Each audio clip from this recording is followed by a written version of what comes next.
Hello, this is Demon Phoenix with the final part of my Death March walkthrough before we move on to Hearts of Stone and Blood and Wine. So we'd left it at level 31 last time, and we should have just crafted the Nilfgaardian Guardsman's Gauntlets, and the only things we've got left to do is finish up some of the monster contracts and then finish the last parts of the story.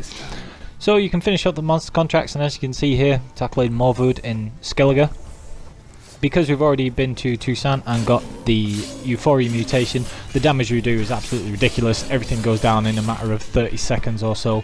There's nothing difficult left in the game apart from possibly Caranthir, which we're going to come on to fighting him in just a moment.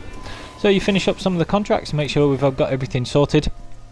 If at all possible, you want to try and do those to get to level 34 so that you can craft the Mastercrafted Ursine gear. So there's less of a gap between the Superior and the Mastercrafted Ursine gear than any of the other sets, because you get the Superior Ursine at a later level than everything else, getting it at level 30. Make sure that you use the Troll Decoction for the Through Time and Space mission, because it helps with the parts with the snow, and that you also get that missable place of power there. And then when you're doing the Sunstone quest, there's the last place of power to get in Skellige as well. So this is the last of 9.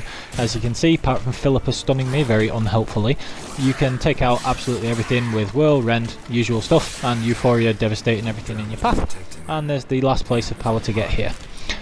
So this is on the Sunstone quest, and you can't get it until you actually do the Sunstone quest, because Philippa opens the door when you start the mission.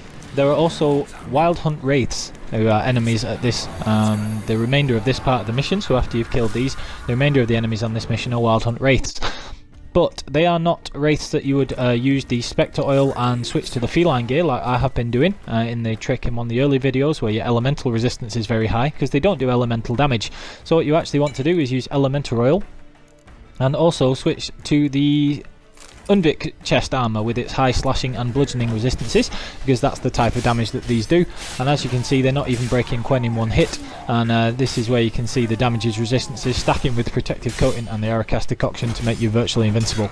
So Elemental Oil and the Unvik chest for these. I also, in one of the random chests whilst exploring, managed to get a set of relic older folk boots, which were the boots that we used for a little while earlier. And I got a higher level relic drop of those as well, which again have have 5 types of resistances, all 5 types of resistances, and if it's a relic, also have bonus Igni sign intensity boost as well. So if you get a pair of those, have a look at if they're better than the Superior Ursine boots, and then get those and use them instead. So once you've got the Mastercrafted Ursine swords and the Mastercrafted Ursine chest and everything else, we're ready to carry on with the story. So here you can see I'm level 34. I've just finished the Skellige Most Wanted quest. But even though we've got about 4 ability points left there, I'm not using them on anything yet. You could put them into Rend, you could put them into Razor Focus, but what we actually want is to get the Magic Sensibilities and the Deadly Counter mutations. Now, the reason I can't get them just yet is because you need 2 Greater Red Mutagens to be able to get Deadly Counter. So we're going to save those 4 ability points to get that, and what that'll do is that'll open another Strength and Synapses slot, so an ability slot there, which is the currently we've got Synergy in the first slot, but we'll have a second and we'll be able to put Tissue Transmutation there. But I don't have enough Greater Red Mutagens yet. You can go farming Lesser Red Mutagens from some of these Skellige Drowners and then get that so that you can have Tissue Transmutation in that second slot, but I didn't really feel the need. So we're just sticking with the exact same setup. Later on we'll get Sunder Armor, as you can see there, but that's later when we've got more of the points. So make sure that you meditate before you start the final preparations mission and actually progress. They've got a little bit with Ciri, which is extremely easy, and then you've got Caranthir. Now Caranthir, I've experimented with all the different types of weapons and all the different types of armor against him, but he doesn't appear to do elemental damage, and he doesn't appear to do straight damage like normal damage, like monster damage either. There's no way of reducing the damage to 0 like there is with most of the armor sets. You have to actually dodge his projectile attacks, which are very nasty, do quite a lot of damage, and also put you in slowdown. So this is just showing how to do it if you didn't have the Euphoria mutation, just to show that it is still eminently possible. But what you basically got to do is watch for where he teleports to, and if at all possible, hit him before he hits you with the projectiles. Now we're using Rage Management. You want to make sure that you have the normal decoctions and also the Elemental Oil, because that'll do a little bit more damage to him. And he'll also summon elementals to try and fight you, which are the ice elementals. So if you have to take a hit from one of those, or if you get to hit them, the Elemental Oil with protective coating will mean that you take less damage from them, and also the oil will mean that you're doing more damage to them as well. You can actually get between Caranthir and the ice elementals that he summons, and he will hit them instead, so they act as sort of a shield for you. and it's a lot easier to do like that. So here you can see if I deliberately choose the wrong oil, you can notice the slight difference in the damage. Caranthir takes a little bit less damage. Now you want to stick to heavy attacks and rend for most of this fight because he will teleport anyway. Now you can see here, there he just tagged me with a projectile and it did about half my health. Now this is why it's very important to have superior Tawny Owl and superior Maribor up, so that your stamina regenerates quicker and you build adrenaline and can use rage management to keep your Quen up. And as you can see, every time you get 2 hits in on Caranthir, he'll just dodge anyway. So you can't really use Will to take big chunks of his health down. You need to be using rend and your strong attacks. One thing that you might want to consider before doing this fight, now I didn't do it here, but it is something you can consider, is before you start this mission and speak to Avalark, you can put tissue transmutation instead of muscle memory, because you're not going to need that little bit of fast attack damage, but the extra 3000 HP vitality can be extremely useful for fighting Caranthir in case he catches you with a couple of those projectiles. So you see, just mostly ignoring the ice elemental. When your toxicity goes down a little bit, try and leave enough toxicity to be using Swallow, and you can see that her health regenerates really quickly there with superior Swallow, and Caranthir will sometimes hit the ice elementals, meaning that you can keep Quen up a little bit easier. So using rage management there, you make sure that you always have Quen up at all times when you're fighting him, and you use heavy attacks and rend, and eventually you'll kill him. So it's more just about dodging and staying away from his projectiles. Now this is, again, as you can see there, on Deathmarch, but this is just showing the difference of how quickly the fight will go if you have the Euphoria mutation. So this is the version with Euphoria. Again, he always starts off with the projectiles, so you just get Quen up. You want to be using Tawny Owl and the superior Maribor so that you have an extra adrenaline point and your stamina regeneration is higher. And again, you just wail on him with rend and the strong attacks, and there's just an example there of how Whirl isn't as much used against Caranthir, because as soon as you hit him twice, he will just teleport anyway. So again, you try and close the distance, keep Quen up, and try and get in a couple of strong attacks or rend each time. Now every time he goes to throw the projectiles, if you are out of range, just make sure you dodge or roll. Rolling is not often very used in my opinion, like I just try and stick to dodging, but against Caranthir it's pretty useful.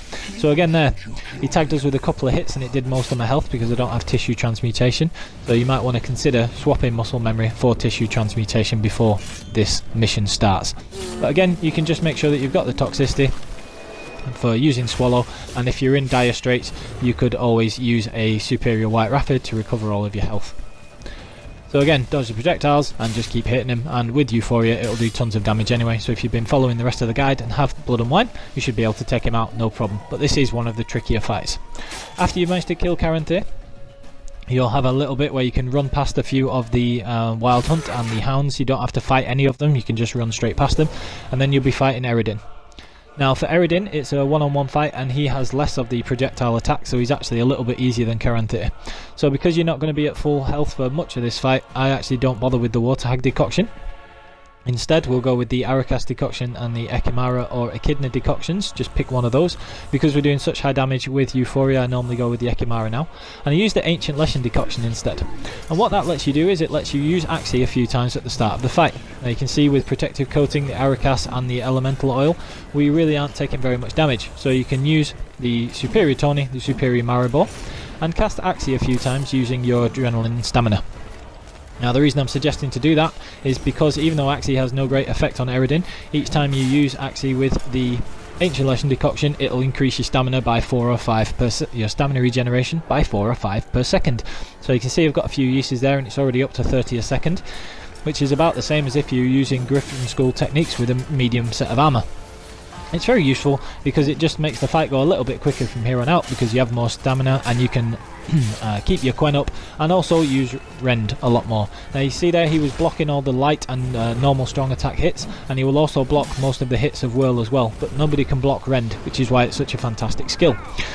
So use rend and strong attacks a few times, get a few good hits in with him, and he'll teleport you to the second part of the fight. And again, you can just use the rend skill to beat him down pretty quickly. Now there is a way that you can sort of spam rend. If you hold the Y button on Xbox or triangle to charge rend, but let go of it almost straight away, it'll do like a short cut of rend instead of charging up and using your adrenaline points. But the reason that's useful is you can just let go briefly and then hold Y again, and Geralt will repeatedly do the rend animation.